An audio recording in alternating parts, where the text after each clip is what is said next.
अस्सलामु अलैकुम वरहमतुल्लाहि वबरकातुहू। अल्हम्दुलिल्लाहि वकफ़ा वसलामुन अला हबीबिहिल मुस्तफ़ा अम्मा बअद फ़अऊज़ु बिल्लाहि मिनश शैतानिर रजीम बिस्मिल्लाहिर रहमानिर रहीम वला तक़ूलू लिमन युक़तलु फ़ी सबीलिल्लाहि अमवात बल अहयाउन वलाकिन ला तशऊरून सदक़ल्लाहु मौलानाल अज़ीम। बारगाह रिसालत मुआब सल्लल्लाहु अलैहि वसल्लम में दुरूद पाक का हदिया पेश करें। अल्लाहुम्मा सल्लि अला सय्यिदिना व मौलाना मुहम्मदिन मअदनिल जूदि वल करम व आलिहि व अस्हाबिहिल किराम व इब्निहिल करीम व बारिक व सल्लिम सलातन दाइमतन सरमदन अबदा। अज़ीज़ान गिरामी वक़ार, आज की मुहर्रमुल हराम की इस मजलिस में आपके सामने मैं बयान करने की गरज से हाजिर नहीं आया हूँ। आपके 10 रोज़ा जो मुहर्रम की मजालिस यहाँ पर चल रहे हैं, मामूल के मुताबिक चलते रहेंगे और उससे आप नसीहत हासिल करते रहेंगे। आज जुमा का दिन है, मुहर्रम का ये दूसरा जुमा है। इस जुमा में मैं सिर्फ और सिर्फ बरकत हासिल करने के लिए हाजिर आया हूँ और दुआ करके मैं रुखसत हो जाऊंगा, इसलिए कि सरकार सय्यदुश शुहदा इमाम आली मकाम इमाम हुसैन आज़म रदी अल्लाह तआला अन्हु की बारगाह में खिराज अकीदत पेश करना, दर हकीकत हम उनका मकाम और उनका बुलंद मर्तबा बयान करके अपनी तारीफ कर लेते हैं, इसलिए कि जो उनकी तारीफ करता है अल्लाह उसका मर्तबा बुलंद कर देता है। एक बात याद रखें, हम हुसैनी हैं और हुसैन आज़म अमन का पैगाम देने वालों को कहते हैं। सय्यदुश शुहदा इमाम आली मकाम इमाम हुसैन रदी अल्लाह तआला अन्हु जुल्म के खिलाफ ही तो खड़े थे और उन्होंने अपनी पूरी जिंदगी में ये साबित कर दिखाया है, मौत और हयात सिर्फ इस दुनिया से मर जाने और कट जाने का नाम नहीं है। जो रसूल पाक सल्लल्लाहु अलैहि वसल्लम की मोहब्बत में मर जाता है, अल्लाह उसे हमेशा जिंदा रखता है। आज सिर्फ 2 चंद नसीहतें आपके सामने रखता हूं कि बहुत सारे लोग इमाम हुसैन का गम मनाते हैं कि उनकी शहादत हो गई, करबला में उनके बच्चे शहीद हो गए और उनका पूरा खानदान जिस आजमाइश में मुब्तला था, ये सब बयान करने के बाद रोते हैं, धोते हैं, सब कुछ गम फितरी बात है, जो भी सुनेगा उसको गम होता है। लेकिन मैं ये पूछना चाहता हूं, अगर सही मानों में इमाम हुसैन का गम ही है आप और सही मानों में उनसे मोहब्बत की वजह से गम करते हो, करबला के वाकयात सुनने के बाद आंखों में आंसू आ जाते हैं, तो कभी अपने चेहरे पर नजर डाल करके भी देख लेना, क्या ये हुसैनी चेहरा है या नहीं। गम हुसैन का तो है, चेहरा हुसैन का क्यों नहीं है। बड़ी बात है मेरे अजीज, तुम्हारे कहने में और करने में फर्क नहीं होना चाहिए। जिस चीज की मोहब्बत का दावा कर रहे हो वह हुसैन आजम रसूलुल्लाह की शरीयत और रसूलुल्लाह की सुन्नत बचाने के लिए अपने बच्चों का खून भी कुर्बान कर दिया, और आज हमारे बच्चे, हमारे नौजवान दिन भर न जाने कौन से ऐश में मुब्तला रहते हैं, नशा की जिंदगी, ताश के पत्तों में, शराब की बोतलों में। क्या ये जवानी आपको इसलिए दी गई है? हुसैन आजम का जिक्र सुनने वाला कभी ऐसा नहीं कर सकता कि उसकी नशे से दोस्ती हो, कभी नहीं हो सकता। कभी याद करो कि 3 दिन के भूखे और प्यासे सब्र के उस पहाड़ को। एक बात मैं आपको बता दूं, हमारे बच्चे की उंगली में भी अगर चोट आ जाए ना तो बेकरारी बढ़ जाती है। मैंने देखा है, मेरा 1 साल का बेटा दरवाजे में उंगली उसकी फंस गई थी, उंगली कट गई थी, तो लेकर दौड़े डॉक्टर के पास। डॉक्टर जब सुई से टाके लगा रहा था, बच्चा चीख मार रहा था, चिल्ला रहा था। और सच बताऊं, मजबूत दिल होने के बावजूद भी हमारे पैर कांप रहे थे। बार बार ये दिल कर रहा था कि बच्चे को थाम लूं। डॉक्टर और नर्स हमें आने से मना कर रहे थे, आप दूर खड़े रहिए, इलाज कर रहे हैं। उंगली के टाके देखा नहीं जाते हमसे अपने बच्चे के।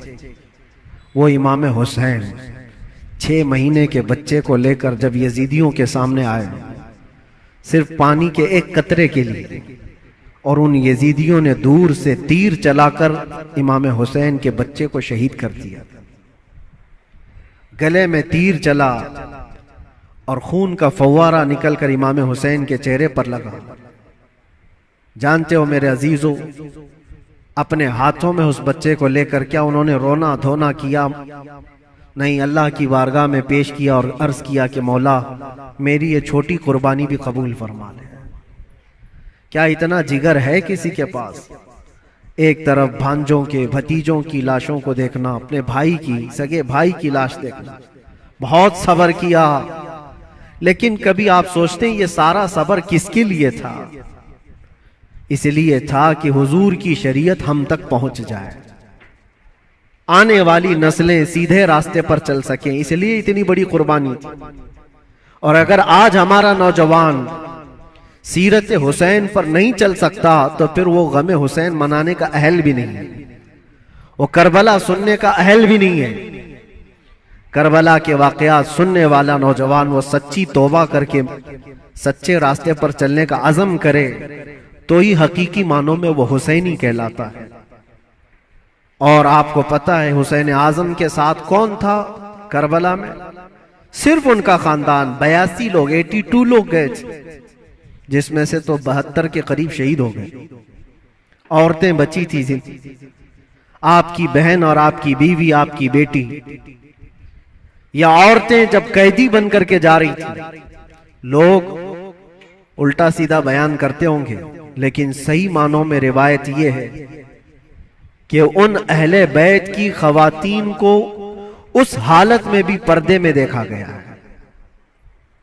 अहले बैत की कोई औरतें बेहिजाब नहीं थी, वो अपने पर्दे की पाबंदी कर रही थी, जैसे चाहे वैसे। आपको एक बात बताता हूं, जब इमाम हुसैन का सर लेकर के दिमश्क में पहुंचे, दिमश्क में जब पहुंचे तो पूरे लोग सर इमाम हुसैन को देखने के लिए भीड़ लगाए हुए थे। तो उस वक्त हजरत बीबी सकीना जो 9 साल की थी, इमाम हुसैन की बेटी, वो भी चल रही थी। एक सहाबी वहां दिमश्क में रहते थे हुजूर के, उनकी उम्र ज्यादा थी, 80 साल के करीब के थे। उन्होंने पहचान लिया इमाम हुसैन की बेटी को देख करके। वो करीब आए, कहा बेटा अफसोस है कि रसूलुल्लाह के इस नवासे को शहीद कर दिया गया, हम कुछ नहीं कर सके। बताओ कोई हाजत है तो मैं तुम्हारी हाजत पूरी करूं। ऐसे वक्त में एक घर, जिसके घर से सब कुछ लुट गया हो, खाने पीने को भी ना हो और कैदी बनाकर ले जाया जा रहा हो, उस वक्त नन्ही सी बच्ची ने क्या कहा जानते हैं आप? कहा, ऐ मेरे नाना के सहाबी, ये जो मेरे बाप का सर नेज़े पर डालकर ले जा रहे, इसको थोड़ा आगे कर दीजिए, ये जुलूस में आगे कर दीजिए। कहा क्यों ऐसा कह रहे हो? कहा इसलिए कि उस सर को देखने के लिए भीड़ जमा हो रही है, और वो सर देखते देखते लोग हमारी इज्जतों को भी देख रहे हैं, हमारी तरफ भी देख रहे हैं, हमारी बेपर्दगी ना होने पाए। जो सर देखना चाहते वो सर देखें, हम तो कम से कम महफूज रहे। उस आलम में भी अपने पर्दे की हिफाजत करने वाली अहले बैत की वो छोटी सी बच्ची पर कुर्बान जाओ। आज हमारी भी औरतें हैं, औरतों को इस करबला के वाक़े से ये सीखना चाहिए कि जितने ऐश परस्ती में दुनिया तुम्हें आज बाहर दावत देकर बुला रही है, मेरी बहनों, ये हकीकी जिंदगी नहीं, इस्लामी जिंदगी ये है कि रसूलुल्लाह सल्लल्लाहु अलैहि वसल्लम के अहले बैत से जुड़े हुए हर खातून ने ऐसी जिंदगी गुजारी है कि किसी अजनबी ने जिंदगी भर उनके किसी चीज को देखा नहीं है। अल्लाह करे कि हमें वो जिंदगियां नसीब हो। बस मेरा ये पैगाम है कि हुसैन आज़म को सुनने के लिए सिर्फ रोना धोना जरूरी नहीं, बल्कि हुसैन आज़म को सुनने वाले को ये अज़्म और हौसला रखना चाहिए कि मैं अपनी ख्वाहिशात को मार करके अल्लाह की रजा के लिए जीऊंगा, अल्लाह की रजा के लिए जीऊंगा। जो बुरी आदतें जिंदगी में आती हैं उसको तर्क करना ये भी एक बहुत बड़ा अज़्म है, एक बहुत बड़ा हौसला है। नौजवानों से मैं गुजारिश करूंगा, आज पूरी दुनिया तुम्हारी तरफ देख रही है। आज जानते हैं हमारी कौम को क्या क्या इल्जामात हैं कि नशा तुम्हारे यहाँ बिकता है, नशा तुम करते हो, झूठ तुम बोलते हो, चोरियां तुम्हारे मोहल्ले में हो रही हैं, बहुत सारी आवारगियां। ये सब बातें क्यों आई तुम्हारे अंदर? रसूलुल्लाह सल्लल्लाहु तआला अलैहि वसल्लम के खानदान से मोहब्बत करने वाले, अहले बैत से मोहब्बत करने वाले अपने मुआशरे में ऐसे तो नहीं रह सकते। जिस रसूल ने कहा सफाई आधा ईमान है, आज हमारे मोहल्लों में सफाई नहीं। बात सिर्फ यही है कि सिर्फ जुबान से हुसैन हुसैन कह लेने का नाम हुसैनी नहीं होता, हुसैनी नहीं होता। अपने अमल से यह साबित करके दिखाओ कि हम हुसैनी किरदार रखते हैं, यजीद से आज भी नफरत रखते हैं। और आखिरी बात, हुकूमतें सबकी जाएंगी। आज जो तख्त पर बैठे हों कल उतर जाएंगे। यजीद 3 साल तक हुकूमत किया, अपने 3 साला दौर में उसने बहुत जुल्म किया, लेकिन तख्ता खत्म हो गया, यजीद मर गया। मुझे बताओ आज पूरी कायनात में झंडा यजीद का लहराता है या हुसैन का लहराता है? वजह यही है, हक के लिए जो खड़ा हुआ रब ताला उसे कयामत तक जिंदा रखता है। इसीलिए हमेशा इस बात को याद रखो मेरे अजीजों, जुल्म करने वाले जुल्म करते रहेंगे, मसाइब आते रहेंगे, मुसीबतें आती रहेंगी, मशक्कतें आती रहेंगी। अंधेरा होगा तो अल्लाह ताला की तरफ से उजाला भी जरूर आएगा, उजाला जरूर आएगा। अल्लाह तबारक व तआला हक के साथ हमेशा कायम रहने की तौफीक अता फरमाए। बस मैं आज इतनी नसीहत पर अपनी गुफ्तगू खत्म करता हूँ और दुआ के लिए मैं हाजिर आया था। दुआ करता हूँ, मेरा एक छोटा सा ये मैसेज था, इसलिए कि मैं एक चीज आपको ये भी बता दूं कि मैं आपकी इसी जामा मस्जिद का इमाम भी रह चुका हूँ अल्हम्दुलिल्लाह। हमारे बच्चे यहाँ पर हैं, हमारे बरसों से सुनने वाले सामाईन यहाँ पर मौजूद हैं। हो सकता है कुछ लोगों के लिए नया होगा, लेकिन चूंकि 15 साल गुजर गए तो 15 साल में बहुत सारे मामलात भी गुजर जाते हैं। कुछ लोगों ने हमारी इमेज को, हमारी छवि को बहुत बिगाड़ करके पेश किया गया है। ये आएंगे तो हलचल मच जाएगी, ऐसा होगा वैसा होगा, भड़काऊ होगा। मेरे अजीजों, एक बात याद रखो, जो हुसैन आजम से ताल्लुक रखता है वो कभी भी आतंक से ताल्लुक नहीं रख सकता, उसका कोई ताल्लुक नहीं होगा। हाँ, जो यजीदी होगा वो यजीद के किरदार के साथ जुल्म कर सकता है, लेकिन हुसैन आजम के किरदार को सीने से लगाने वाला वो अपने ऊपर मुसीबतों के पहाड़ उठा तो लेगा, लेकिन फसाद और फितना मचाने की कभी कोशिश नहीं करेगा। अल्हम्दुलिल्लाह आज मैं ये आपके सामने इसलिए इजहार के साथ कह रहा हूं कि हमारा मकसद किसी भी जगह पर फितना फसाद फैलाना नहीं है, लॉ एंड ऑर्डर को खराब करना नहीं है। हम अपने जुबान से जो भी बात अर्ज करते हैं वो हक के लिए बात अर्ज करते हैं, नौजवानों की इस्लाह के लिए करते हैं। यहां पर बड़े लोग गवाह होंगे, इसी मस्जिद के वो बच्चे जो 24 घंटे नशे में रहते थे, अल्हम्दुलिल्लाह 60 से ज्यादा नौजवान मेरे साथ इसी मस्जिद में एहतिकाफ पे भी बैठे थे। जानते होंगे पुराने लोग, और अब तो बच्चे बड़े भी हो गए और यहां तक कि मस्जिद की कमेटी में भी आ गए।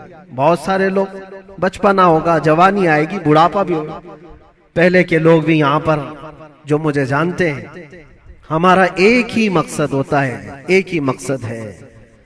वो मकसद क्या है कि मोहम्मद से वफा तूने तो हम तेरे हैं, ये जहां चीज है क्या, लौह कलम तेरे हैं। बिगड़े हुए रास्ते तुम्हें वहां से निकाल कर लाना, उस रास्ते पर तुम्हें कायम रखना जो रास्ता तुम्हें सीधे इस मस्जिद से लेकर मदीने तक पहुंचा देता हो, ताजदारे मदीना सल्लल्लाहु अलैहि वसल्लम के कदमों तक पहुंचाता हो, उस रास्ते पर तुम्हें लाकर खड़ा करना, बस ये हमारा मकसद है।